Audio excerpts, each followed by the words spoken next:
Hey everybody, welcome back. So if you saw my last video, you will know that there was an unfortunate audio accident. I've done it more than once and it's a little embarrassing, but today I have refilmed this eye look for you. I'm going to be doing an entire rainbow series. I want to dig into my collection, use things that I may not use all of the time, and just play with color. So not every single look is going to be the same sort of formula. I'll play around a little bit with placement and different techniques, but today just starting out with red, and I'm very pleased with how this turned out. So if you want to see how I got this look, then just keep on watching. All right, so I'm starting with the foundation, concealer, eyebrows, powder already on because you've seen me do that before, and I'll link everything down below. I'm gonna be using a couple of palettes today. First is the Morphe Jaclyn Hill. This is from our Vault collection, so controversial, but there's some really beautiful reds in there. And additionally, I'm gonna use the Cute AF palette by ColourPop. I definitely will be reaching for this palette again in the early part of the rainbow.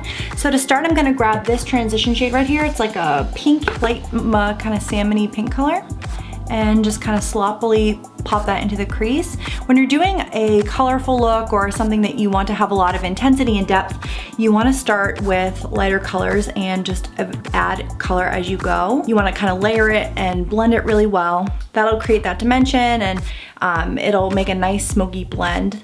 It's not going to look as harsh as if you just went straight in with your deepest color. Next, from the Jaclyn Hill Morphe palette, I'm going to grab the color Rush and the color Alert, and start those sort of on the outer corner so the most color is on the outside, and then fluff it in. So now that we have the crease all ready to roll, I'm going to add the color Bomb Ass, which not my favorite shade name, but it's a beautiful red, very shimmery color, and apply that all over the lid. I find that the shimmer colors, you really want to use a finger because it's just going to go on that much nicer. Of course, you can use a brush if you need to be precise or you have really long fingernails. Luckily for me, that is not a problem right now. And then again, you want to go in with your blender brush. Just make sure everything is seamless. I'm going to go in with this color called Framed and a little bit of Secret, and add some depth to the outer corner with those. So I'm gonna start by kind of packing them on. Then I'm gonna grab my blender brush again. Just make sure everything is nice and blended. You know, these palettes got a bad rap, but I'm actually pretty impressed with this one. I haven't used all of them, I don't think, because the reviews were so terrible at the time. But I think I'm gonna dip into these a little bit more. So I'm just building that color up a little bit, blending. That blend is kind of taking away the red, so I'm just gonna go back in, intensify it. I'm going to grab these two shades again and pop those on the lower lash line, on the outer corner. I'm then going to take another brush that's clean and take a little bit of Mugshot and use that to smoke everything out.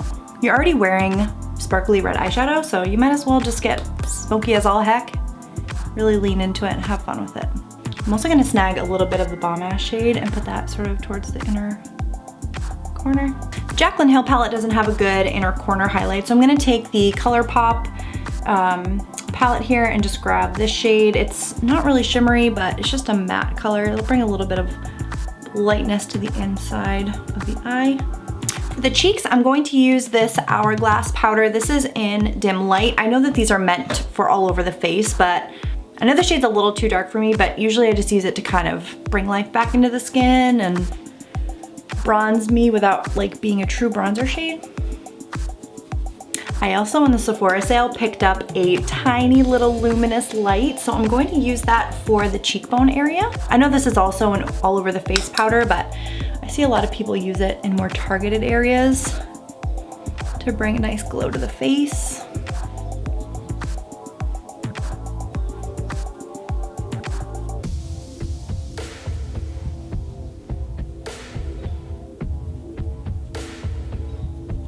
Gonna add a touch of setting powder just to make sure all of that powder is melted into the face.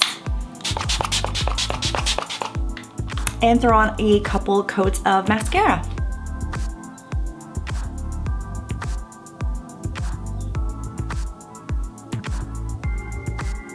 At this point, you could really go full on and apply a red lip, but I want the all the focus to be on the eye. So I'm gonna stick with something a little bit more neutral. I'm gonna start off by using a NYX liner in shade Natural to line the lips.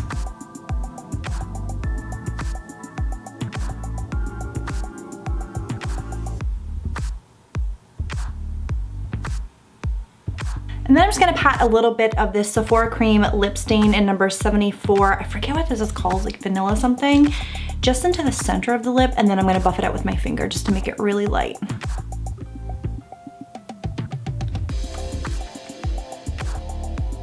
All right, so that is going to complete this red eye look. I hope you guys enjoyed. I will leave everything that I used down below. If you wanna listen to my podcast, I'll leave that down there as well. And I'm looking forward to creating a whole rainbow of looks. So thanks so much for watching, and I'll catch you in the next one. Bye.